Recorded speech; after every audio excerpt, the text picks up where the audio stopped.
존경하는 곽규택 의원님 질의해 주시기 바랍니다. 예, 곽규택입니다. 그 슬라이드 한번 좀 띄워봐 주시죠. 그 후보자께서 어제부터 그리고 민주당 의원님들께서도 계속해서 뭐가 설명됐다, 해명됐다 말씀하셨는데 지금 후보자님 말 외에는 아무것도 해명된 게 없습니다. 지금 후보자께서 스스로 6억 원의 현금 출처에 대해서 말씀하신 거예요. 2억 원 정도 장모님한테 생활비 보조받았다. 그것도 지금 어저께 처음 말씀하신 거고요. 출판 기념회 2번 해가지고 현금 2억 5천 정도 받았다. 그것도 어제 금액을 처음 말씀하신 겁니다. 그리고 빙구상 1억 6천. 그래서 지금 6억을 맞추신 거예요. 그런데 현금이란 특성상 알 수가 없는 겁니다. 자료가 없어요. 후보자님. 지금 말씀하신 것 외에 뭐 어느 때 얼마 받았다 이거 지금 자료 제출하신 적은 없잖아요. 근데 유일하게 특이하게도 후보자 스스로 청문 자료에 스스로 부처가 제출한 자료가 있어요. 그게 2018년 4월 달에 금전 소비 대차 계약서가 이렇게 쭉 붙어서 왔습니다.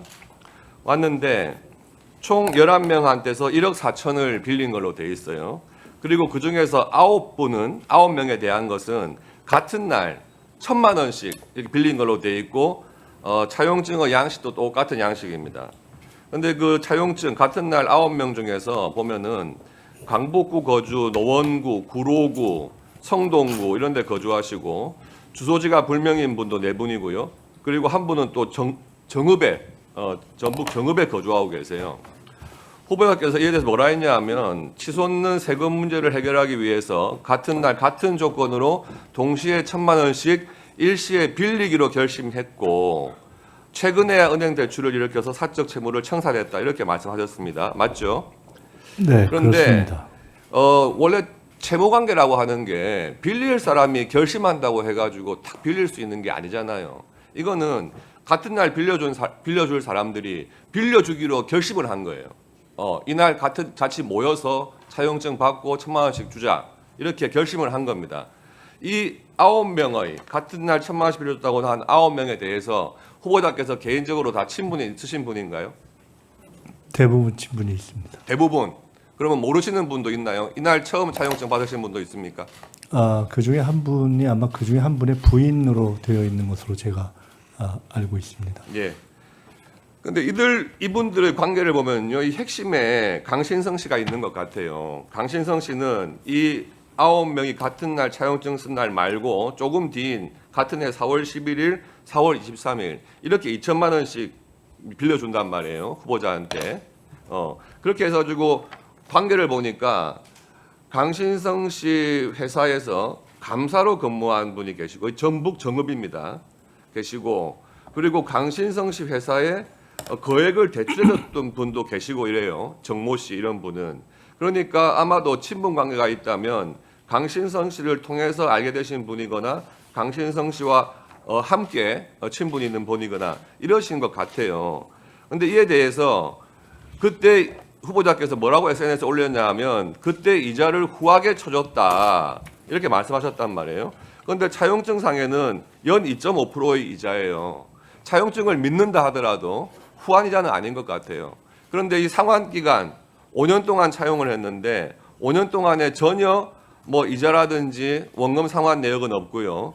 그 상환 기간 2년을 지나가지고 7년 만에 이번에 총리 인준 지명받으신 다음에 한꺼번에 상환하셨다는 겁니다. 이 차용증의 이런 성격이라든지 모양상 상식적으로 본다면 이것을 9명이 모여가지고 한꺼번에 차용증을 받았나? 아니면은 같은 날 막 돌면서 후보자가 그렇게 받았나? 좀 모양이 이상하잖아요. 그래서 마지막으로 후보자께서 지명된 다음에 대출을 받아가지고 나는 갚았다 이렇게 말씀하시니까 그 2025년 금년도 자료겠죠. 그 부분에 대해서 후보자가 대출을 받았고 후보자가 대출받은 1억 5천 중에서 이분들 1억 4천만 원을 정말 차용증상에 나오는 이분들한테 돌려준 것이 맞는지 좀 계좌 내역을 제출해달라 한 상태고 아직까지 오지 않고 있어요. 이 부분에 대해서 다시 한번 자료 확인해 주시기 바랍니다. 그리고 이 강신성 씨라는 분이 후보자하고 아주 옛날부터 친분이 아주 깊으신 분 같아요. 미국에 유학 생활을 하실 때 월 450만 원씩 줬다. 그런데 뭐 배추 투자하라 해가지고 2억 원 정도를 떼어서 그 부분에 대해서 본인이 원금 상환 성격으로 450만 원씩 받은 것이다. 이렇게 말씀을 하십니다. 아마 옛날 검찰 수사 과정에서도 똑같이 말씀하셨을 거예요. 그런데 이 강신성 씨가 그 이후에도 사업을 잘 하신 분이에요. 그래서 그렇게 배추 농사 잘못 지어가지고 돈 떼일 분이 아니란 말이에요. 이분이 2011년도에 전북 정읍에 폐기물 처리 업체 부지를 샀다는 겁니다. 확장을 했다는 거예요. 그런데 사자마자 전북 정읍 시장인 김모 시장께서 그 시행사로 지정을 해줘요. 도시계획시설 시행사로 지정을 하면서 그 땅값이 엄청 올랐다는 겁니다. 예. 그러니까 지금 후보자가 배추 농사 투자했다가 못 받은 돈 2억 원 충분히 받을 수 있는 분 같아요. 그리고 2011년 그 무렵에 후보자께서 최고위원이셨어요. 그래서 이 전북 정읍시장 김모 씨의 유세 지원도 한번 갔습니다. 예, 그렇게 보도가 돼 있어요. 그러니까 뭐 이렇게 관계가 단절되거나 무관한 분이 아니란 말씀입니다. 이런 분을 증인으로 불러야 한다, 우리는. 그래서 그 핵심적인 증인에 대해서 분명히 오늘 불러가지고 확인을 해봤어야 되는데 그에 대해서 안타깝게도 증인 채택이 안 된 상황인 겁니다. 그러니까 지금 후보자의 말씀으로 하시는 증언 외에는 우리가 어떤 확인도 할 수가 없는 상황입니다. 신속하게 이 대출 정리하신 부분에 대해서 금융 자료, 본인 명의예요. 본인 명의니까 꼭 제출해 주시기 바랍니다. 이상입니다. 네, 다양한 말씀을 해주셨는데 결론은 강신성 씨가 하는 사업 중 저와는 무관한 부분에 대한 여러 가지 설명이나 묘사를 해주셔서 그에 대해서 제가 설명드릴 부분은 없다고 생각되고 자료 요청한 부분에 있어서는 법과 규정, 과거에 있던 부분에 따라서 제가 제출해왔고 앞으로 그렇다 하는 말씀을 드렸고요.